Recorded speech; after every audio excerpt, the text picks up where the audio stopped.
વડોદરા મહાનગરપાલિકા દ્વારા સ્વચ્છતા પખવાડા અંતર્ગત ઓક્સિજન પાર્કનું લોકાર્પણ કરવામાં આવ્યું હતું। આ ઉપરાંત કચરા માટે ડોર ટુ ડોર કલેક્શન અને ટ્રાન્સપોર્ટેશનના નવીનતમ વાહનોનું ફ્લેગ ઓફ પણ કરાયું હતું। આ પ્રસંગે municipal commissioner, mayor, deputy mayor સહિત મોટી સંખ્યામાં હોદ્દેદારો અને અધિકારીઓ ઉપસ્થિત રહ્યા હતા।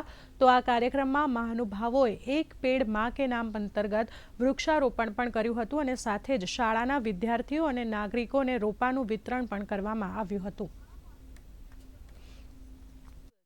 એક દેશ વિકસિત જ્યારે થાય કે જાહેર જગ્યામાં પણ સ્વચ્છતા સારી રીતે રહે એ ઉપરમાં કામગીરી કરી રહ્યા છે અને જે મિશન 2 મિલિયન ટ્રીઝ છે વડોદરામાં એને આગળ દબાવતા અમે આ કામગીરીને આજે પ્લાન્ટેશન પણ કર્યું છે। આમાં આખું જકરાંદાનું સિંગલ સ્પીશીઝ પ્લાન્ટેશન કરી છે।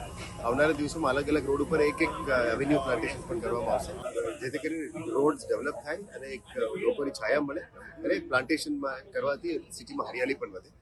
આ દિશામાં તમામ કામગીરી આવનારા દિવસમાં પબ્લિકને ધ્યાને રાખીને આ કામગીરી કરવામાં આવશે। ઘણી બિરદાવા એવી છે અને બહુ સારી કાર્યવાહી કરવામાં આવી છે।